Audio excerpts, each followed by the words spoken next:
So, as we've been hearing, we're very lucky to have Karen Turner with us. Karen's Director of the Centre for Energy Policy at the University of Strathclyde. And it says here on my brief, Karen, that you previously held academic posts in economics departments at Heriot Watt, Stirling and Strathclyde. Was that simultaneously? No, it wasn't, one at a time. Well, sometimes it felt as if it was simultaneous, but... But you stayed in the central belt all the time. You didn't feel like moving further away. No, I did. You know, and a lot of that was family reasons. So I said I did this kind of tour of the central belt, and being a Glaswegian, said that I didn't ever actually stray too far from Greater Glasgow because it was never far from a motorway. Very good, very good.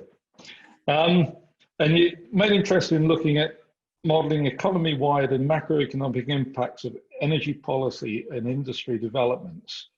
Now looking at societal value for a range of low-carbon energy solutions, including energy efficiency, electric vehicles, industrial carbonisation, and CCUS through projects funded by UKRI and government and industry. Karen, yeah, you've got a friend in the audience here. Tell us which of those technologies is your favourite. I think I want to say that one of my favourites to analyse is carbon capture and storage, because I think Julia Race will attest that I first got interested in this area because I saw applications for underused economic approaches. So it remains the most fascinating to analyse. But at the end of the day, I'm an economist. So picking my favourites, that can change from one day to the next, partly depending on which arguments we can make. Okay, and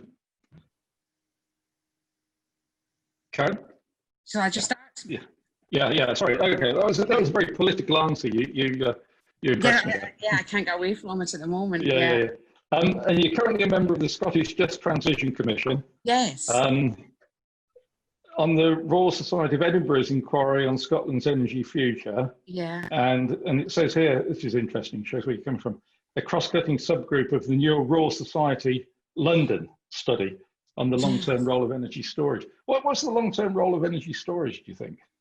Well, this has been a more problematic area in terms of actually moving the study forward. But for me, the long-term role of energy storage is to provide flexibility, because this is what this is all about, is getting to a net zero economy that is still a prosperous economy. So we need to build in as much flexibility as we can so that we leave different routes open to getting there. So I think that's why I'm keen to look at a range of different types of technologies, and things like carbon storage is incredibly important, because that's one important way of getting rid of our emissions and moving to net zero. But energy storage, I think, is a lot about flexibility. Very good. Okay, well, we'll talk about, if not your favourite, maybe some of your most interesting problems in energy now. But generally, it'd be good to have an overview, and I really appreciate you coming on and being able to give us this overview of lots of different things. So, Karen, the floor is yours. People, if you want to post questions on the chat line while it's going on, we'll try and pick them up, and then when you finish, Karen, we'll just have an open question session. That's okay. That's great. Okay, well, thank you, John. Well, I've changed the title of my session today. It's pretty much still the same content, but at first I had titled just really with what our UKCCSRC project title was. But I think, particularly given the situation that we're in at the moment, I think the questions about how we transition to net zero and how we get on that pathway are becoming critically important.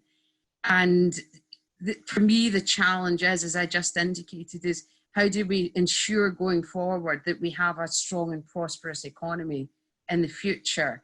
And really this challenge of balancing the net zero transition with the just transition, which I think is a lot more challenging than people might think. And I think industrial decarbonisation is critically important here, because that's where an awful lot of jobs in the economy are. If we get industrial decarbonisation wrong, or we get our industrial strategy wrong, the cost is jobs in industries and their supply chains. So this presentation is really, you know, because UKCCSRC, we're very grateful. You funded I think it was just about between 8 and 12 months long project for us, which really kind of got us on the road with a lot of the stuff that we think needs done and we wanted to do.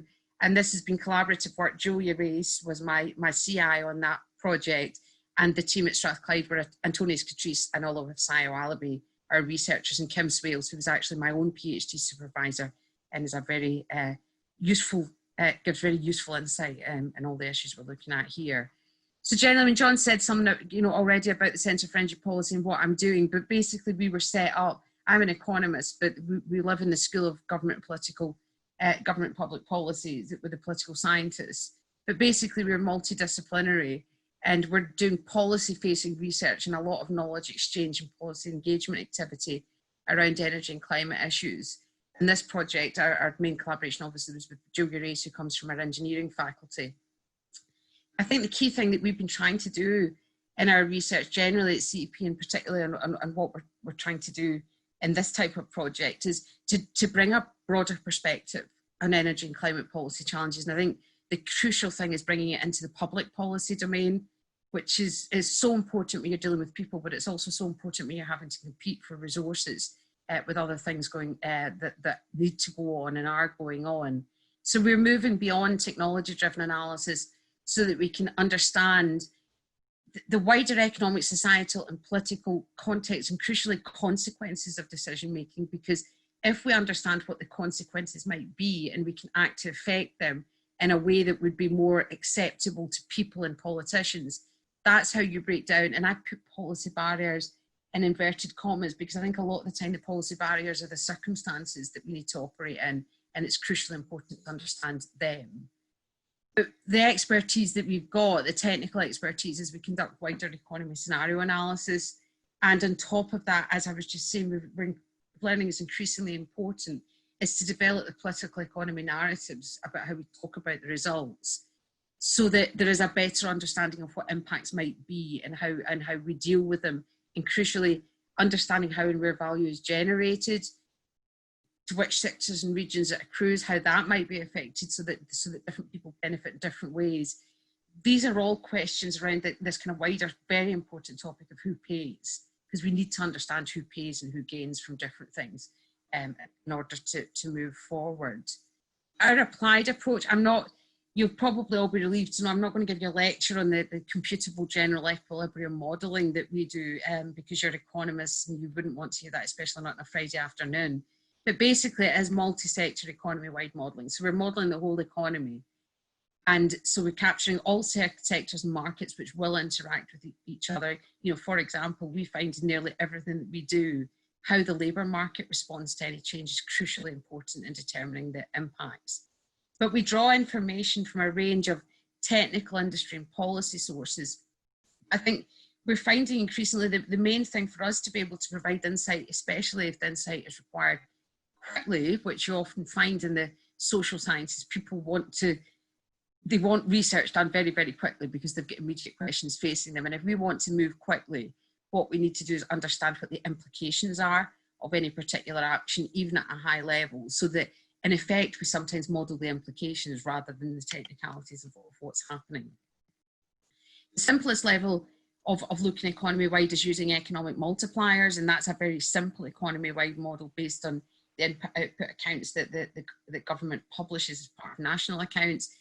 And it's a very simplistic way of looking at the wider economy, but it's also a very transparent and highly impactful way. And a lot of the time, even if we use more complex models, we'll still step our results back to communicate them as a multiplier, which is basically if you spend £1 on something, this is what you might get in terms of returns that people value, such as jobs. And we have done a little bit of that simpler input-output work at the start of the project here, just really to inform what we're doing and to get key messages out there.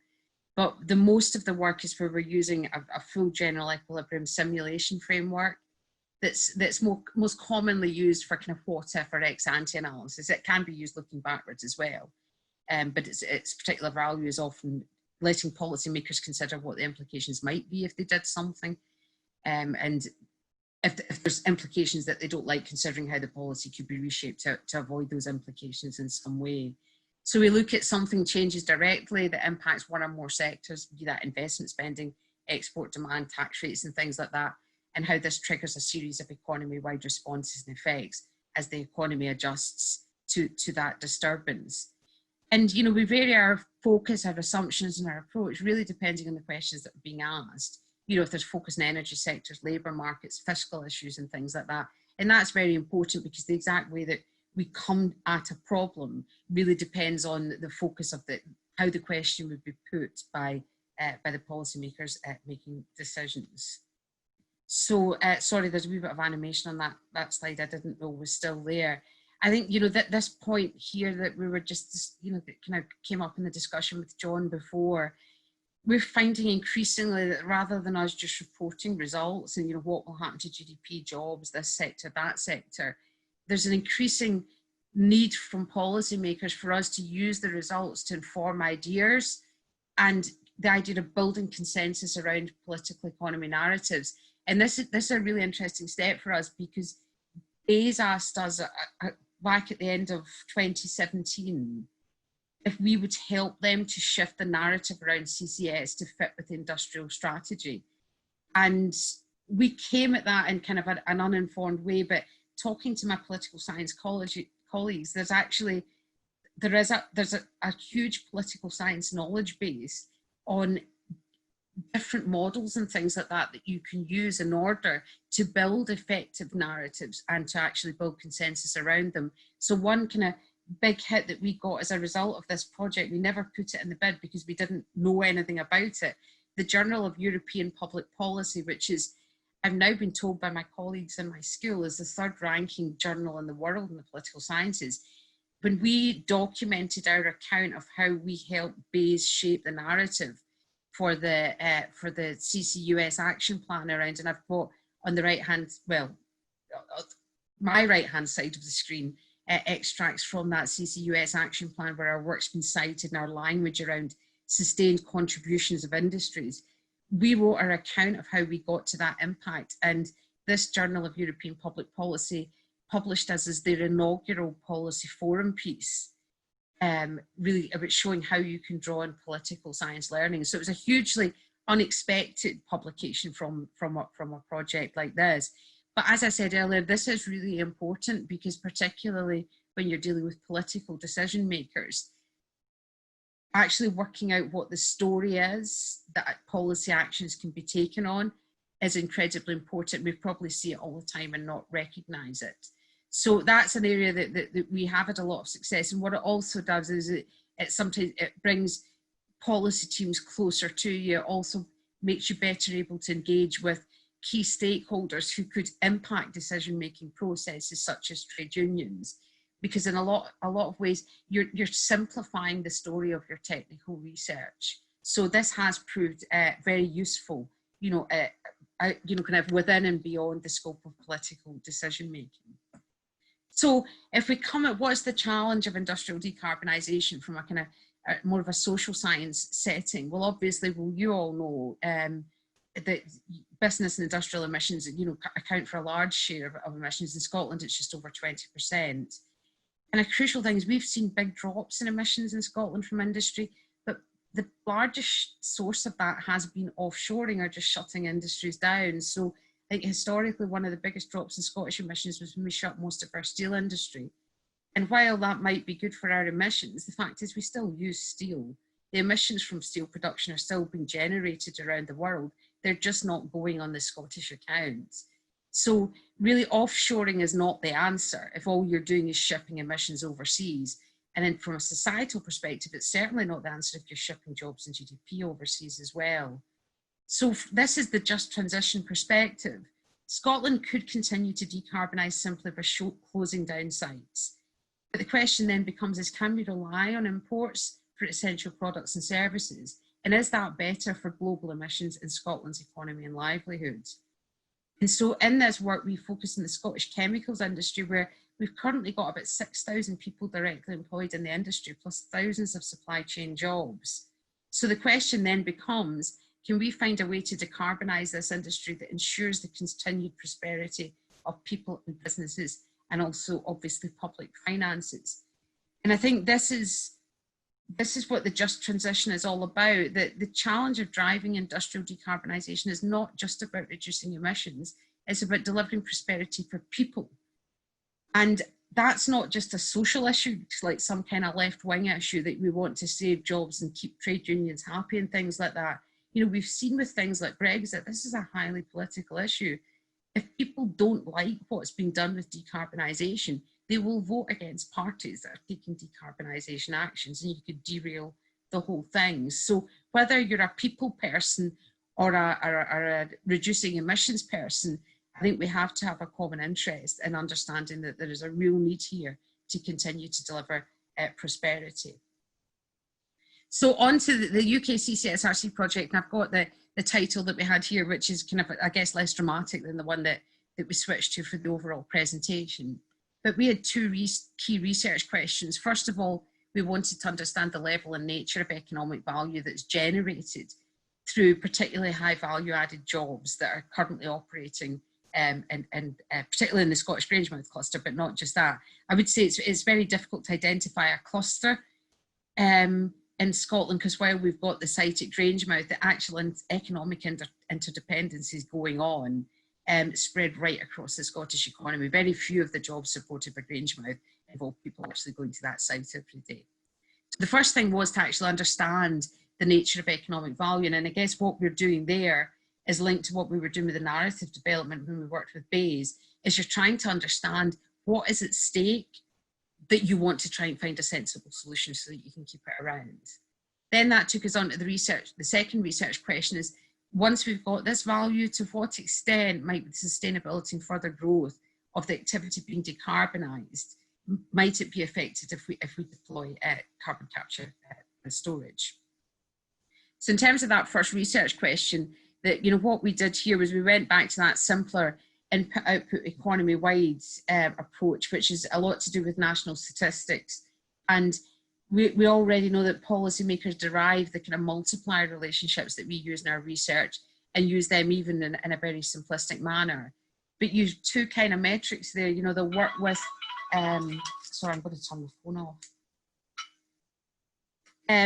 You work with income multipliers, which is the wage side, or you work with employment multipliers, and they don't tend to come together. So what we did was we worked on generating a new multiplier where we're actually looking at both jobs and the type of wages they support in the same metric. So we weren't just here, you know, everybody's familiar with talking about average wages you have in the economy or across industry. But what we were doing here was looking at the average wages that are supported throughout supply chains. And that's what this chart that I've got up is showing. And I think the upper line is the average wage that's supported, including the own sector wage. And then what we did was strip that out, knowing that the industries themselves tend to be high value in chemicals. If we strip them out, do we still have a lot of value in the supply chain? And if you look around, we've ranked this chart in terms of the overall average wage supported. But if you look at likes of petroleum refining and petrochemicals, which we can't split out in Scottish national accounts for disclosure reasons, you'll see that in either line, whether it's including their own sector wage or not, the average wage they support sits above the Scottish average wage. The same is true for inorganic chemicals and for other chemicals as well. So what this tells us is that if we lost these industries, we wouldn't only be losing their high value wages, we would be losing the important supply chains. And we found that in the case of, for example, petrochemicals, in some areas, it's about number of jobs, so things like the service sectors that they rely on. But crucially, there's a lot of the value in their supply chains is with other manufacturing sectors, so the interaction with it, you know, within the cluster and beyond, and also the energy and utilities industries that they buy inputs from. And again, that then takes you on to the sustainability of these industries themselves. But generally, the picture we were getting here was the Scottish chemicals industries, they don't only have high value jobs themselves, they support a lot of high value jobs throughout the Scottish economy. So if you risk closure of these industries or offshoring, you would have an important ripple effect throughout the economy.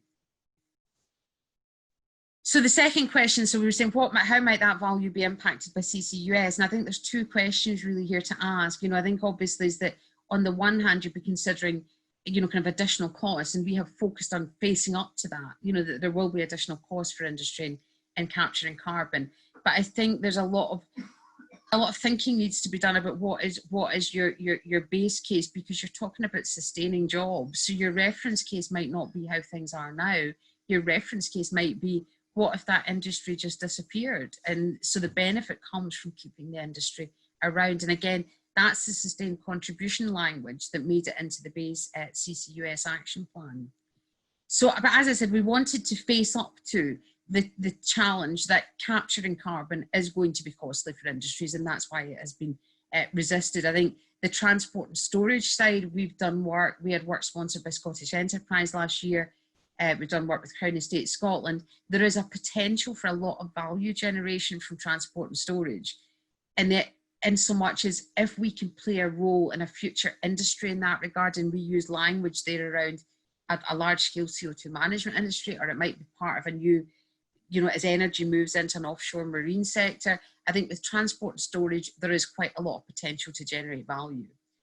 But what we decided to do here was that the carbon capture part is probably more difficult in terms of, persuading industry and facing up to the fact that there is actually, and it's a costly capital requirement because you're having to buy new equipment.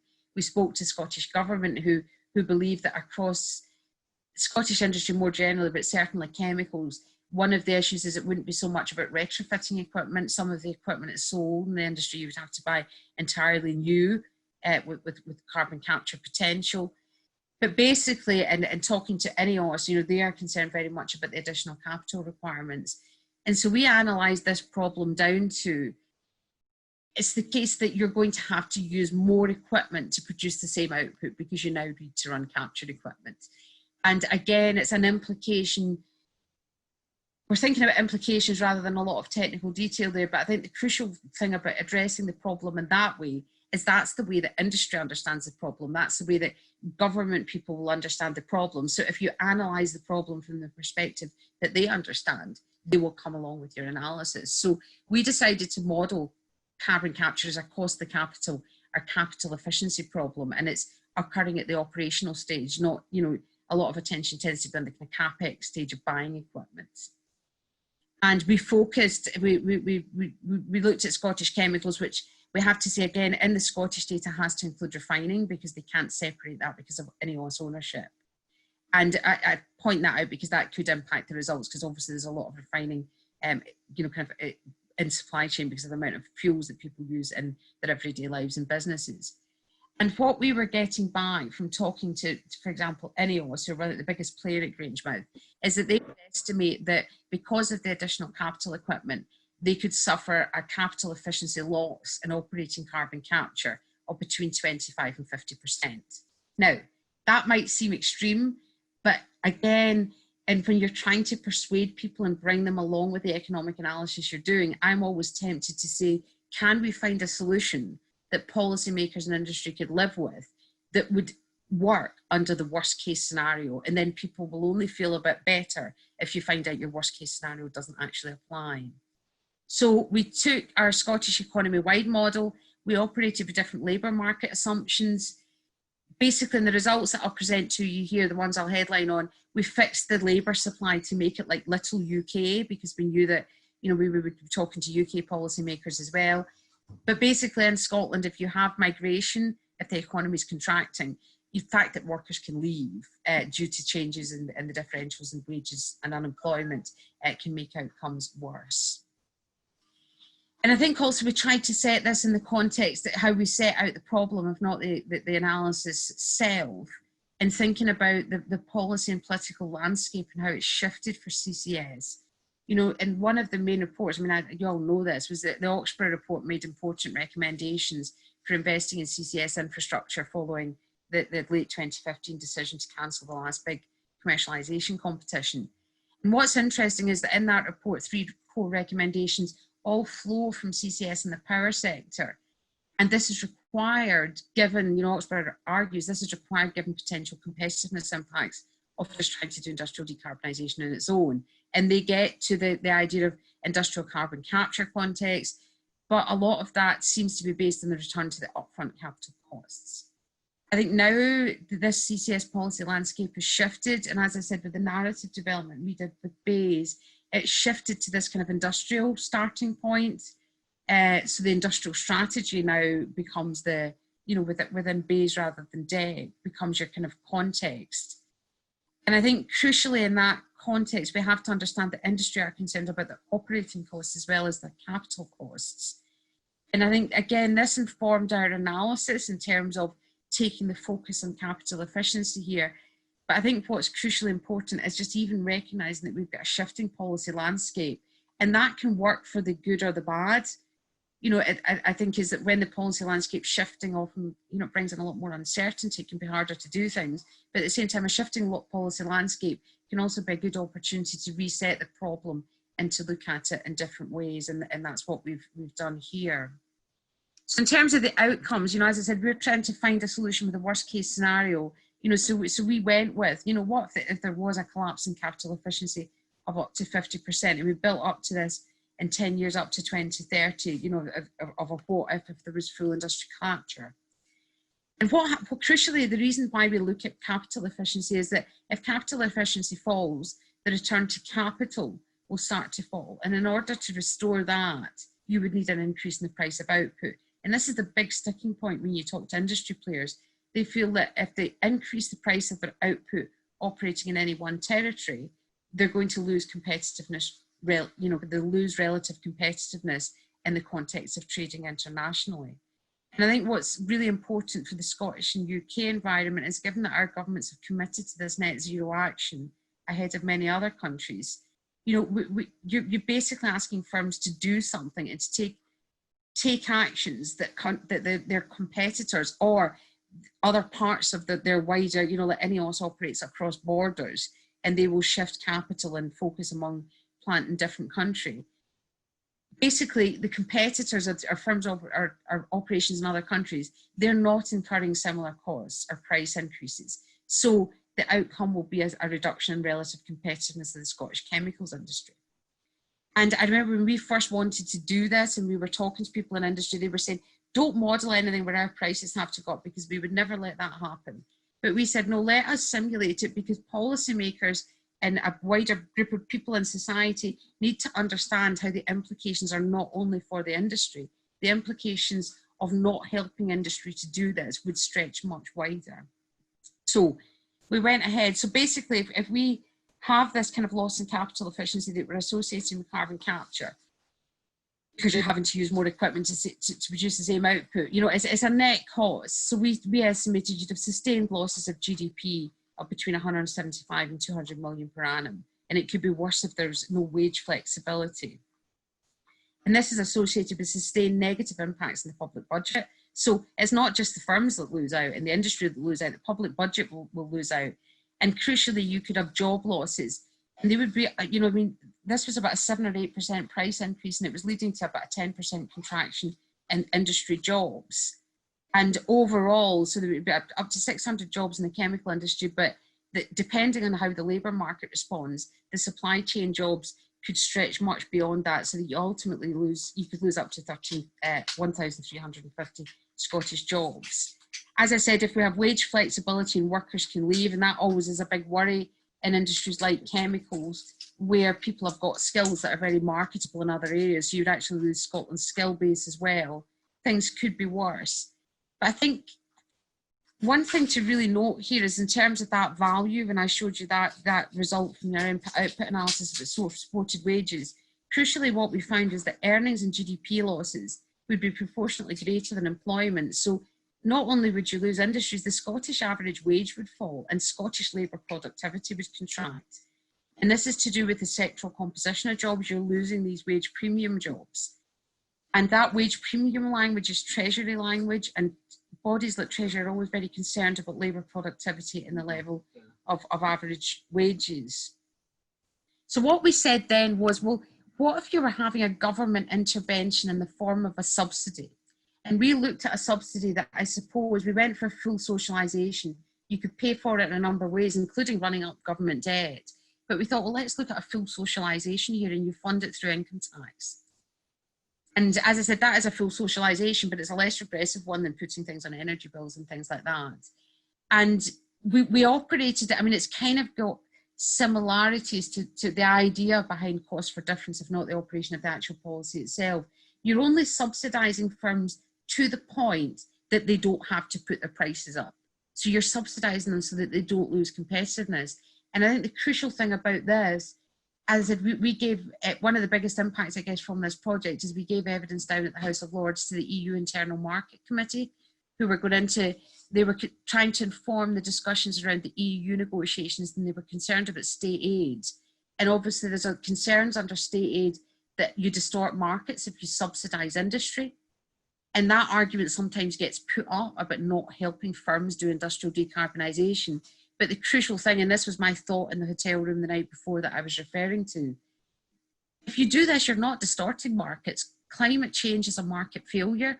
All you're doing is trying to help your industries sustain their competitiveness while the UK acts to be a leader in addressing climate change. So the subsidy, and I was pleased to say there was a couple of state aid lawyers in the room with me who agreed that the type of subsidy we're talking about, if argued effectively, is entirely possible under state aid rules.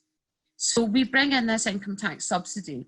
So we have capital efficiency will still fall, but you are subsidising to the extent that price of output doesn't need to rise. You're still net paying for something, so there is going to be a contraction in the economy, but the nature of the contraction is different. You're acting to prevent impacts of the loss of Scottish chemicals. That's the motivation for the policy. We do not want to lose Scottish chemicals. We don't want them to lose industry competitiveness, where ultimately all 6,000 jobs are at risk of offshoring and the associated supply chain. And we're doing it through an action that by getting households to pay, we're causing household real income and expenditure in all UK sectors to fall. Now, bear in mind for a minute, we're analysing this in isolation. I'm going to come back to what practicality might be like. But basically, you would get a smaller contraction as a result. GDP losses, there would be GDP losses, but they would be smaller. You would have greater job losses. Ultimately, there could be up to 2,500 jobs at risk, or even more without migration. But you've got negligible job losses in the high value, high wage chemical industry. And I think a crucial point to make here is that these jobs are harder to compensate. If you lose them, you lose them.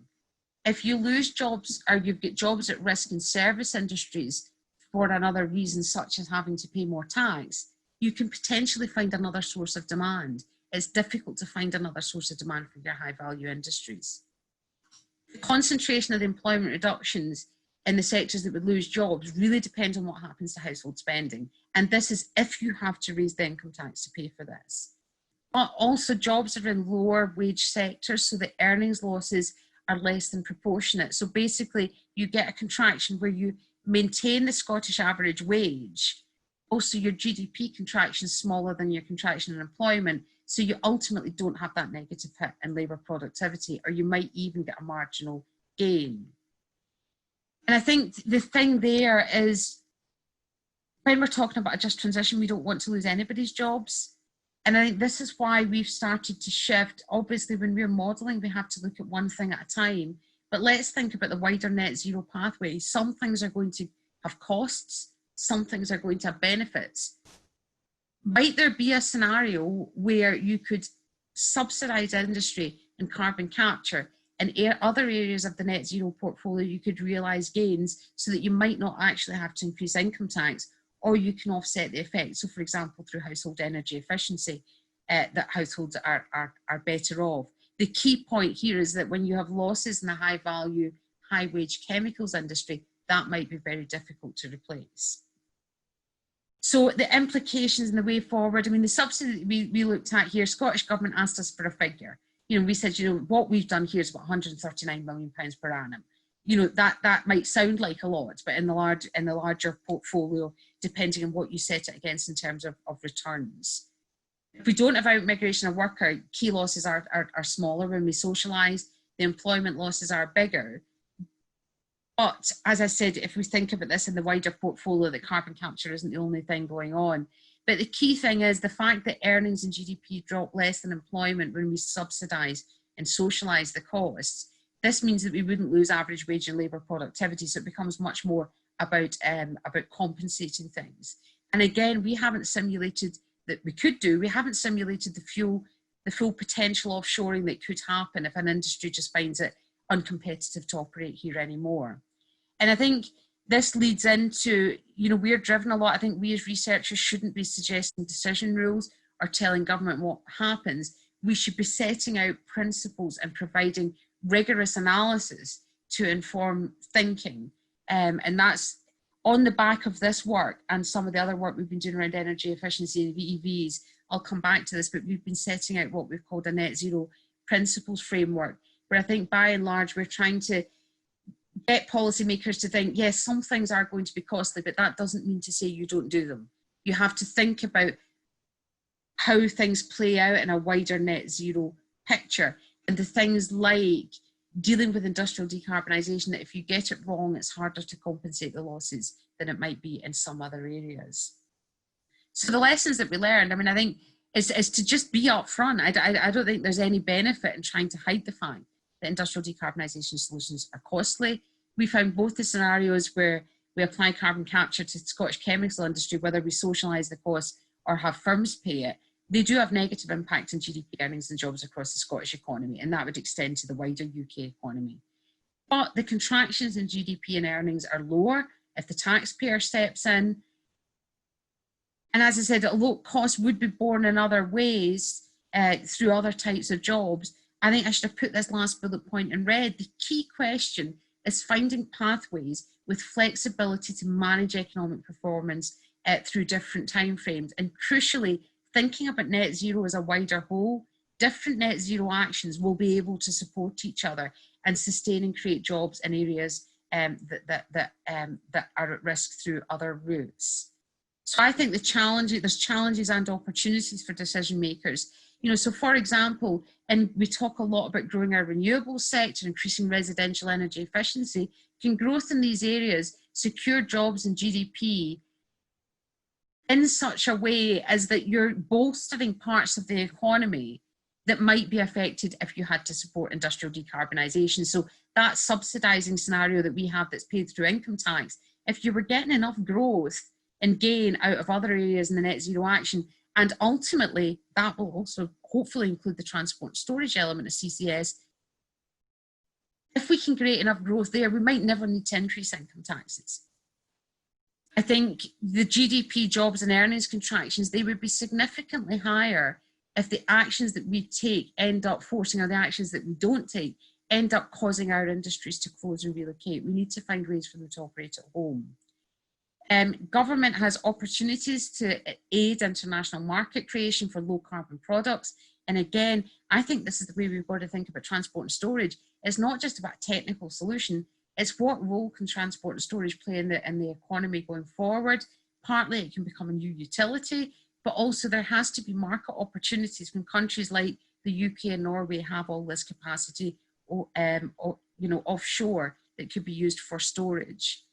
And I think the key thing here is you're supporting and regulating the development of required infrastructure so that you can avoid competitiveness losses when we're basically leading the global ambitions to move towards net zero. So I guess where I want to close is, out of all of this, as I said, you know, from the various strands of work that we've been doing in CCS, carbon capture and energy efficiency, EVs and things like that, we've seen kind of common lessons emerging from our research, and we put this out as a policy brief, partly at the request of Treasury ahead of the net zero review, which of course the time frame has changed on, but Treasury asked us to get the brief out so that they could cite it. And I think we've identified a number of fundamental principles that should be a central focus of net zero policy development. So number one, we need to understand who really pays how and when, and what gains can be used to balance the picture. So just like in the example I gave there, that is fundamental to developing net zero policy. We need to find pathways that allow us to sustain and grow our prosperity in an equitable way. And that's not just about securing jobs and making sure that people are happy and politicians are happy. If we don't keep growing the economy, we can't pay for all we've got to do with net zero. I think, and this has become increasingly important with coronavirus, we need to find options and pathways that can deliver some near-term economic returns. obviously it's important now when we've got a stimulus package, but more generally, this was a conversation we had with Treasury. If you're asking the population to pay for things now, it's good if you can let them see some returns transpiring in the near term as well. And a lot of that can come through infrastructure development. Fourth, the thing that I've kept on talking about today, offshoring is not the answer if it only shifts our emissions, jobs and GDP overseas. And finally, there is a real need to give more attention to the fact that net zero is a societal and public policy challenge, perhaps more than it is a technological one, because you can get all the technology right, you can get technological feasibility, economic feasibility, but if you cannot get societal consensus and you can't make it work in a public policy arena, things will not happen. So I shall stop talking there, and sorry if I went on for too long.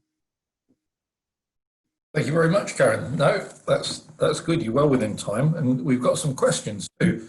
So we don't have 2 minutes at the moment. I'm going to ask people to put their own questions. Nigel, do you want to line and ask a question? I think you'll be able to unmute.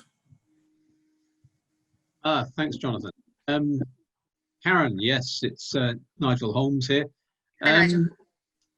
So, no, actually, Nigel, can you just tell us which organisation you're from? Would you mind? Oh, yes.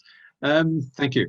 So, I represent the Scottish Hydrogen and Fuel Cell Association. So, you know, we are very closely linked with the activities around carbon capture and storage, and in particular the work being done by the team at Pale Blue Dot on the Acorn project here in Scotland. Karen, there's 2 questions I posted. One is, and you've started to touch on it, you know, what are the post-COVID opportunities for localizing supply chains and reshoring of industry to the UK? But linked to that is the key question, I think, is if we do start to develop a low carbon manufacturing sector, how can this be competitive in international markets where some regions are running and will continue to run on unabated coal power generation? And you know, the example I'd like to put is imports of cheap aluminium, because it's a very electricity intensive process. If we can't compete on price, and if industry isn't buying products on the basis of a low carbon footprint, is there any other way of levelizing the playing field here? Thanks, Nigel. Karen. Yeah. So I mean,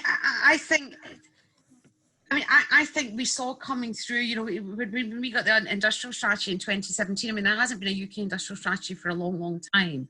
So that was very welcome. And I think right from then we've had a focus on building up and developing, you know, kind of more domestic content in our supply chains. And so I think that argument has become really important through the just transition. I mean, we've seen it in the Commission all the time, you know, in trade union representations and things like that.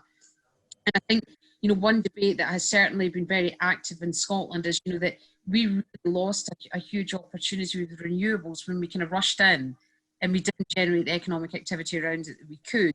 And some of the strongest arguments that we get, that you hear, you know, the loudest voices are people who are involved in oil and gas and manufacturing supply chains. You know, that these, no matter what else, you know, we've had oil and gas since the 1970s, and it's built up incredibly strong supply chains. So we need to find solutions where we're going to keep employing these people and sustain that kind of capacity. So I think, you know, certainly, you know, politically there is a lot of kind of, I think that there is serious interest in that. And I think moving away from this, I've heard a lot of anecdotal evidence of the kind of how you can get the boxes ticked if you're required to give 60% local content in a renewables project and things like that.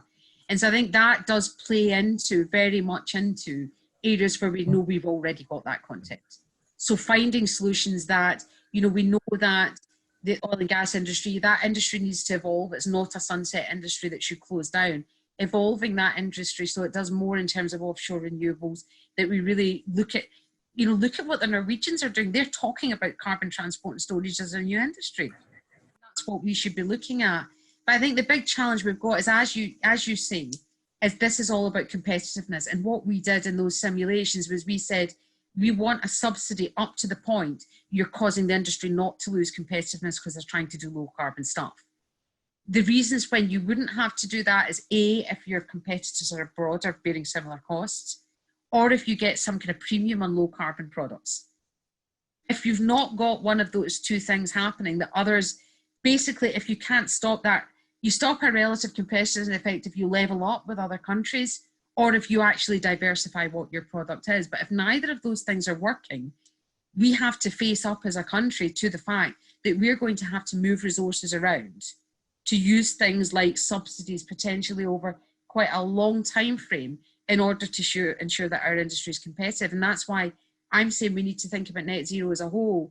We need to look at where the growth opportunities are. And what's interesting is when we've started talking to Treasury, we used to use our models and try to balance the budget like they would. They've now started asking us not to do that, to let the model show them what kind of surplus they might build up in some areas. Because the more surplus they can build up, then you've got more flexibility to use your resources. So it might end up government has to intervene an awful lot more in terms of shifting the resources around. Because basically, if we still want to have manufacturing in a low carbon world and not be importing our sustainability, these are the things we've got to do. If I can just interrupt, Karen, you're talking a lot about imports and exports. What about border tariff adjustments? Yeah. Basically, you tax imports on the basis of their carbon, and you pass that money on to your own industry to support its decarbonisation. Yeah, and I think that this is an area, I mean, a few people have talked to us about this recently. I mean, this is an area that we've touched on in our research at various points over the last few years, but basically, you know, there has just not been, you know, there haven't been the research resources there to look at this properly. So we've never got into it. But I mean, this is the key area, you know, because at the end of the day, if this is all about, you know, unfortunately, all the UNFCCC targets are based on territorial emissions. You know, we don't have something, it would be very difficult for two reasons to shift to more of a consumption accounting. One is it's taken 30, 40 years to get countries to agree on what they do now. But the other side is it can be so difficult to account and, you know, for emissions that are crossing borders. And I had a very interesting exchange at the Just Transition Commission between an industry person and a commissioner. I'll name no names. But the commissioner was basically objecting to any discussion of cross-border stuff because the data aren't good enough. I don't think that's a good argument. Even if the data aren't good enough to give us national accounting grade measures, we can understand the issues and we can look at what needs to be done. So this is an area that really needs to be researched, because if you had border tax adjustments, you could overcome a lot of these problems that I'm talking about. It wouldn't be so kind of, do you have a competitiveness difference or not, or can you differentiate your products? If you had the ability to do cross-border adjustments, you would have much more flexibility in how you look at these problems. Okay, thank you. I'm going to come to Ian in a bit, but Jen, I think, had a question. Jen Roberts, are you there, Jen? She said she had internet problems. Are you on now? She said her microphone might not work, so you might need to read the question out because she's not got enough internet too. Can you see her there, Karis? Is she on? I can just see, sorry, my internet is awful today. That's all I can see. Yes, she's on. Yeah, I can see that she's on. Try muting her and see if we'll... Yeah, I don't know where the questions are. Try. Hi, Jen. Yeah. Can you hear me, Karen? I can hear you now, Jen. Hi. Hi. Let's see how long this. Well, I can't actually read your question. I found it. Do you want me just to read it out? yes. Yeah. So you said that this work is necessarily focused on a UK-Scotland context. Do you have any comments on how translatable the approach, outcomes, and priorities are for other countries, economies in Europe and beyond? You know, I mean, I think absolutely. You know, we've a lot of what we're looking at here, I mean, this is why we're working towards principles frameworks, because the underlying principles are, you know, kind of theoretical reasoning. So they will apply in different countries. I think what's different across different countries is obviously how, you know, kind of economies are structured. You know, so things like, you know, we've been doing quite a lot of work that focuses on the level of domestic content that we have with our UK electricity industry. relative to petrol and diesel for electrifying vehicles. The theoretical foundations might be the same, but if you're in another country that has the domestic content thing is reversed, then of course the findings are going to be different. So one is the fact that the countries are just different. The second one is just that policy priorities and the politics of decision making and the mechanics of decision making are different in other countries. So I think that is why we've been trying to draw out principles, because not only can it be different in other countries, we could entirely shift. You get a new government in, then the whole policy landscape can shift. So that's why, and I think that was one of the reasons that Treasury was keen for us to get, you know, our documents out on principles, because at the end of the day, what they have to do with their net zero review is to try and identify principles that would hold, they would be sufficiently rigorous and theoretically grounded that regardless of who is in government and how the politics are, the principles would still hold and be relevant. So there's kind of two ends to our work, is the kind of principles and theoretical side, and then the application in particular economic and policy contexts. So you've got an interesting question here, particularly related to COVID and the stimulus. Ian McKinley made a point that stocks presumably have gone down dramatically. Certainly oil prices have gone down. And yeah. I guess what does it look like giving a subsidy or suggesting a subsidy when their feedstock prices have gone through the floor and they've got a COVID subsidy that way? I think I mean, this whole corona situation is very, very different. I think, you know, the Committee on Climate Change, you know, saw the kind of pitfalls of, you know, how the news can pick things up. You know, when they wrote a letter to the PM the other week, you know, there was, oh, COVID's been good news for the environment. And you kind of went, oh my God, don't say that, because there are people sitting in their living rooms who have lost their jobs. And the last thing you want them to start doing is associating what's good with the environment with a terrible bad, really, that we've had with COVID here. So I think that's the circumstances that we are in. We need to be very, very careful how we handle them in talking about low carbon things and the nature of the stimulus. But I mean, I would think, if anything, you know, what we're seeing with, you know, with the feedstock prices going through the floor and things like that, you know, is that that's changing industry's operating conditions. And whether or not it makes them better off or worse off now, what we're seeing is the impact that changes in conditions can have on operating circumstances. And that's ultimately, people's jobs are at risk from that. But I mean, remember, what we're talking about is a competitiveness barrier for a subsidy. So if other costs have fallen for one reason or another, then that competitiveness barrier has shifted, and you might not have to subsidise to the same extent. You know, if you're taking people back to, if you're taking firms back to a condition, say that they were at pre-COVID or something like that. So that's why you need to have a kind of integrated and kind of full and rigorous analysis of this. This is all very much about what the competitiveness picture is. You can't give state aid if you're going to be helping advantage any distort a market by advantaging an industry. By doing this under rules like state aid and things like that, you would have to be considering the relative competitiveness picture as what you're looking at here. Thanks. Okay. Now we're talking about industry. Yeah. Where exposed to international competition. Yeah. About applications for CCS that aren't exposed to international competition. Sorry, you broke up a little bit there. Sorry? I didn't hear the last part of the question. Yeah. What if you're talking about industries that aren't exposed to international competition? Yeah. Yeah. Our industry or hydrogen production. Yes, and I think that you know, I think there's two sets of issues here. You know, is that you know there is, in terms of industries that need to decarbonise, there are a subset of industries. And if you think about something like Scotch whisky, that cannot offshore, but that doesn't mean to say that you don't try and help them retain competitiveness, because just because they can't offshore doesn't mean to say the market can't disappear. So that's one set of questions, but I know that's not what you're pushing at. I think, you know, when it comes to things like hydrogen production, and you know, there what you're talking about,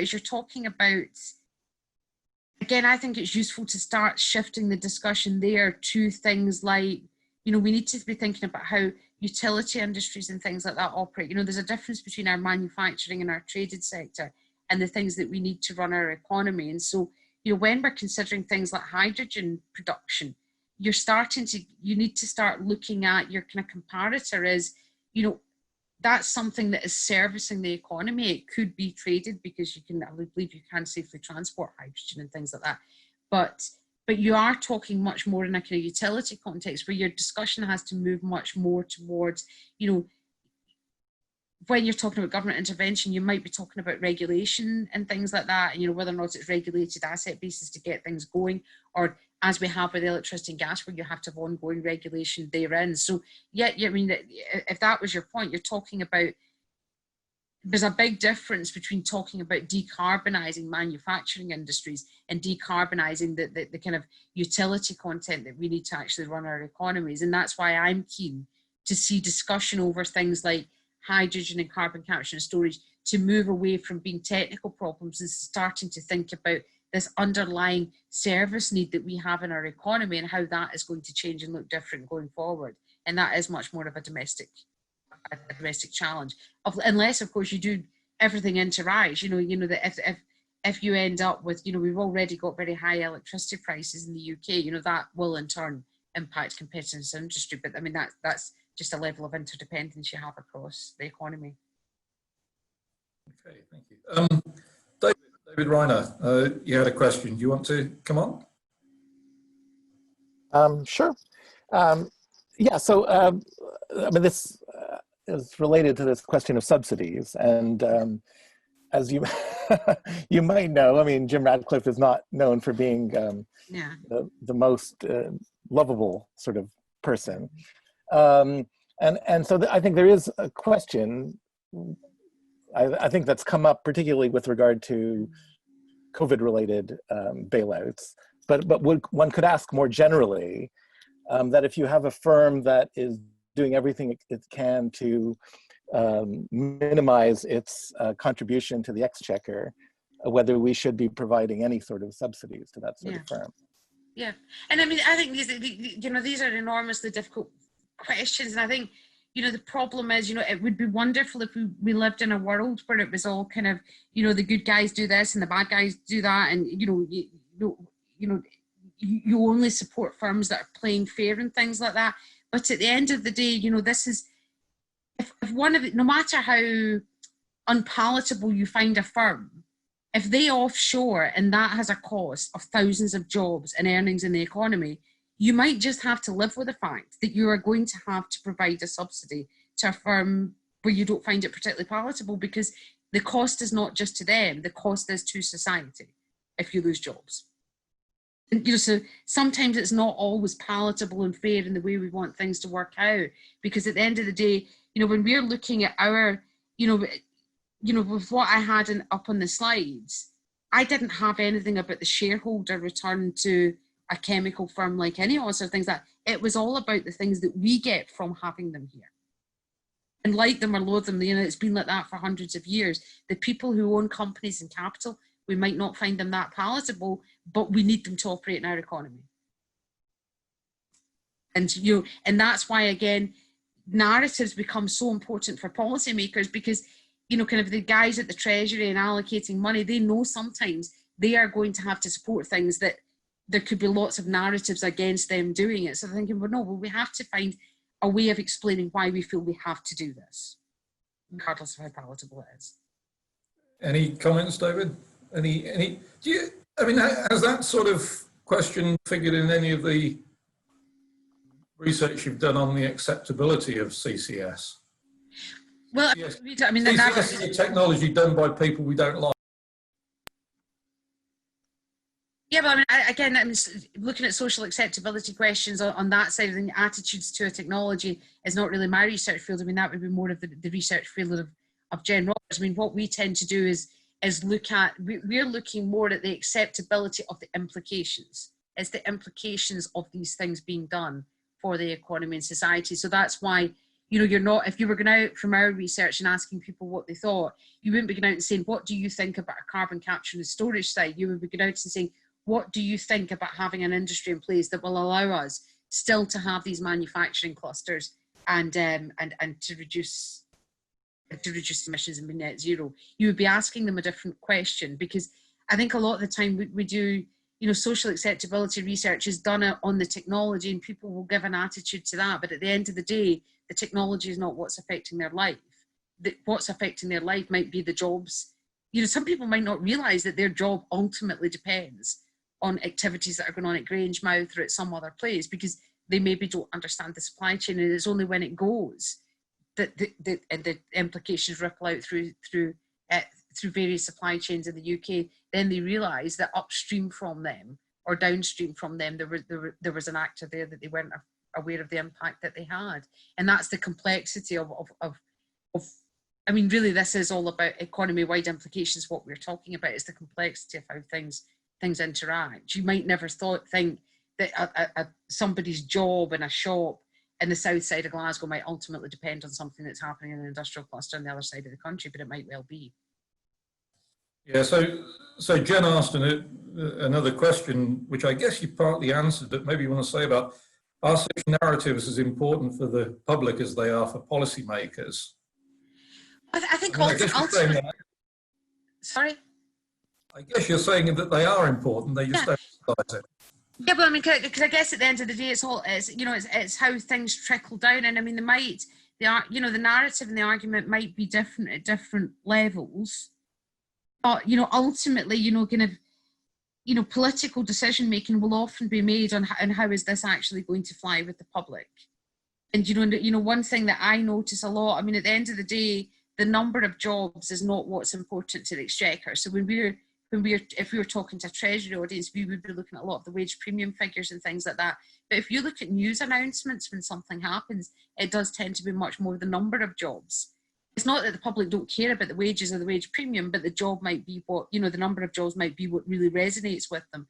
And so that's why this whole thing around narrative, I talked to somebody really interesting, and I can't remember his name now. He was in a project in North Dakota doing carbon capture and storage. And this always stuck with me because I was talking to him about the role of narrative development. And he said that they had developed 6 narratives for 6 different types of stakeholders. And they knew that they had to do that. And each of the different stakeholders knew that they were being given a different narrative. But so long as the narratives weren't inconsistent, so long as they were getting the story that they cared about, they were perfectly happy with somebody else looking at it in another way, so long as there wasn't an inconsistency between the narratives. And he was saying the crucial thing was that they'd managed to get support from both the Republican and the Democrat Party by focusing on different elements of what would happen with their CCS project when they were talking to different audiences. And so you don't just come up with one narrative, it depends very much on who it is you're trying to speak to about what. So, Ian McKinley had a sort of a follow-on question, which I guess is looking post the immediate effects of COVID. So, Ian, do you want to sort of explain that question a bit? I need to unmute. Oh, hello. Yes, I'm muted. Well, the business model of INEOS, I think, very much relies on importing shale gas from the United States. Yeah. Now, it doesn't mean to say longer term they might not find a cheaper source of feedstock somewhere else in the world that has gone down because of the collapse of the oil market. But in the near term, I suspect, I'm not saying I know for a fact, and I wonder if Karen knows, but I suspect in the relatively near term they're going to be worried about the price going up because they're going to have to get it from elsewhere. Yeah. You know, with new arrangements of shipping and everything else. Yeah. And because, you know, they're not going to be producing any shale gas in the United States for some time. No. And I think that, you know, that this is all, I mean, that this is all part of the uncertainty in it, you know, and I think, I think in terms of like the COVID stimulus package, most of that is going to be on the infrastructure side rather than, you know, kind of subsidy things and that to take net zero forward. But I think the real risk area that we are in at the moment is there is so much uncertainty and going up and down a price. You're kind of hoping that a lot of the offshoring doesn't just happen, and it's not because of decarbonisation. You don't just have operations shutting down and shifting about for a range of other reasons. So but I think volatility in prices and uncertainty over where you're going to get things, yes, they make business operating conditions very difficult, and that can do a number of things. I mean, it can change the kind of near-term versus medium-term ways that firms will behave. But I think for that reason, it's really important for researchers and policy decision makers to actually be talking to people in industry to get a feel for where they're, you know, where their thinking is and what their biggest concerns are. Do you happen to know what their position is in terms of their? No, I don't really have that much close contact with any. Okay, thanks. Yeah. Yeah. Sorry, I'll leave it there. Yeah, thank you. Thanks. So, Karen, we're coming to the close, but you said that Treasury wasn't concerned about jobs. No, they are concerned about jobs. Yeah, but you said their number one concern would be the wage premium and the quality of the jobs. But no, they are concerned about jobs. Right. So. Yeah. Okay. Thanks for the clarification. So just really then coming up to the end, we've talked a lot about the transition and infrastructure. Yeah. What do you think the role of infrastructure is in allowing the transition? I mean, we discussed that perhaps it wouldn't be in a particular manufacturing industry, but what about infrastructure, and I guess in particular CCS infrastructure? Yeah. Well, I think the kind of opportunity that's here at the moment, I mean, is that one of the, you know, whenever we talk about major stimulus, is infrastructure investments do tend to feature heavily, just because they involve doing a lot of stuff and building a lot of stuff. And I think, you know, the fact that before all this happened with COVID, the UK government were already planning a lot of infrastructure spending. I think given the nature that major stimuluses tend to involve infrastructure development, I don't think they'll go off track with that, but it will be very much about the kind of showing that this is a good return to stakeholders in the economy and to taxpayers and things like that.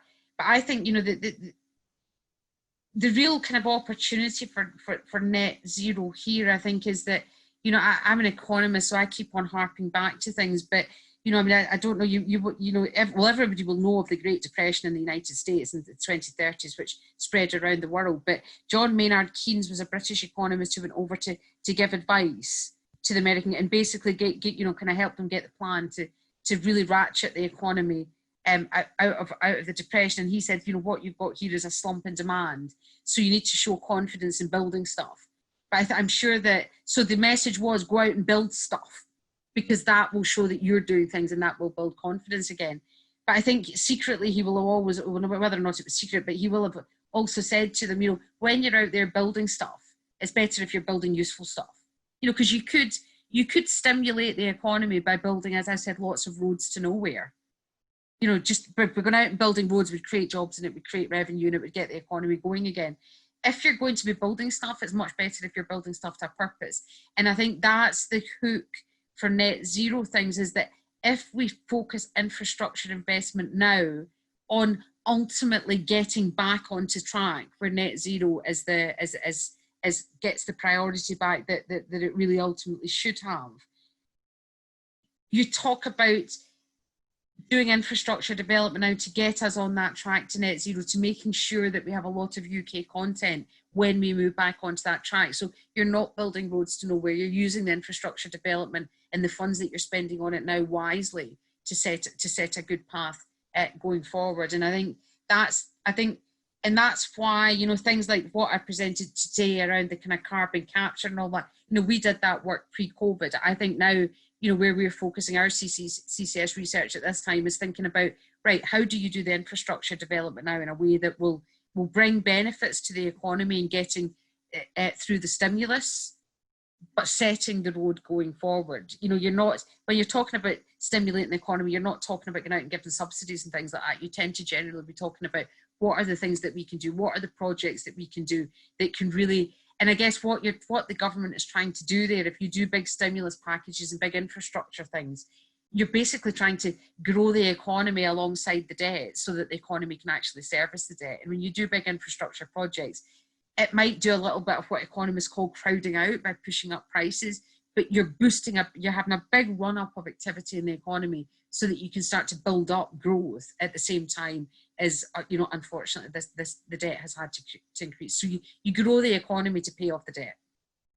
It's like if you or I managed to get more hours in our job, or we managed to get a pay rise, we could service our debt quicker. And that's what they're trying to do with the stimulus. They're trying to make the economy go faster. So you try to influence the growth in terms of, we know the priority now is getting people's lives back on track from COVID, but we could do it in such a way as that we could put ourselves on a strong path to net zero. Okay, and then just very quickly, something that Nigel put up, but a slightly modified version, Nigel. There's investors out there who would want to invest in infrastructure, and particularly CCS infrastructure. Yeah.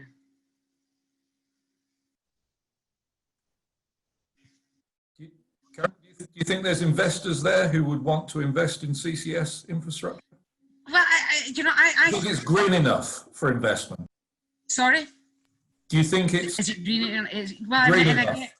And I think again, this is where, kind of, obviously, the policy can give kind of government can give a lot of indicators on what is good for investment or not. And I think again, is this, kind of, as carbon capture and storage green enough? A lot of this is around the narratives, because ultimately, on the one hand, you could say that carbon capture and storage is one of the greenest things that you can get, because it actually, you're able to take a lot of emissions, stop them going into the atmosphere. If you had direct air capture, you could actually take things out of the capture, take emissions out of there. And so I think it's very much about how you talk about CCS. I think maybe CCS has been challenged because some of the kind of technical things have been accentuated, like that, like the CO2 is still being emitted and it's getting put under the ground, or the oil and gas industry might be involved in in doing this, so that it starts to sound like a lot more of a dirty industry. But I think an awful lot of that is around how you talk about it. And I think there are ways that you could talk about carbon capture and storage as being one of the greenest things, because it can allow us to make the biggest step reductions in our emissions. Still, linking into the just transition, particularly in the UK, when you have so many jobs dependent on these supply chains that would be relevant to CCS, it's a way that you can make deep dive cuts in emissions without having to put the economy in the rocks. And I think, again, there's a good analogy with COVID, is that people's emissions have gone down. Do we learn something about for the transition with what's happened to COVID? What's happened in COVID with the lockdown has been one of the most unjust things that could happen. The people who've been hurt worst by the COVID lockdown are the poorest people in society. So it seems to me there's nothing about what's happened with COVID and emissions that would in any way relate to a just transition. And I think CCS is one of the areas, again, as I said, is one of the areas that I really like to research, because there's so much to looking at carbon capture and storage. But the thing that keeps me hanging in with it is there's so much about carbon capture and storage that is consistent with the just transition. And at the end of the day, that's what matters to people, not how green things are. And so in terms of who would invest, getting government to believe that in the just transition and the role of CCS, that will perhaps help them put down the investment signals to get money into it. So we have to understand the role of CCS is the key thing in order to get the signals created to get money in. Very good. Well, that's a very good note to finish on. Thanks, Karen. I really appreciate your time, especially when you've got other things to do. I know. Anyway, thank you very much. Have a great weekend. I don't know if you have a bank holiday in Scotland this weekend, but yes, we do. Yes. Oh, very good. Very good. Yeah. Okay. Well, thank you very much again. And should I say thank you very much again to the UKCCSRC for supporting us with that work. We really did appreciate it. It advanced us a lot. Oh, and I'm told to thank you that it's not only is a bank holiday on Monday, but it's already a holiday here today, right? That's what Jen says. Anyway, it's a holiday. Yeah. Yeah, it was meant to be a holiday for Strathclyde, but unfortunately not. Okay, well, thank you again. Okay, Gareth, thank do you have you. anything to announce? Just you want to say before we... Okay, so yeah, on Wednesday, David Ryan will be discussing some results for climate in a time of COVID, results from the 2020 survey on energy and climate. So we're interested in finding out more about that as well. And on Friday, we'll be hearing from Jan Hopman from Cato with a CCUS update from the Netherlands as well. So that'll be Friday at 3 o'clock. So yeah, we hope to see as many of you as possible next week. Okay, thanks. So thank you everyone for coming, and thank you Karen, although I think we might have lost Karen. she had some work to do today. Okay. Have a nice weekend. Goodbye.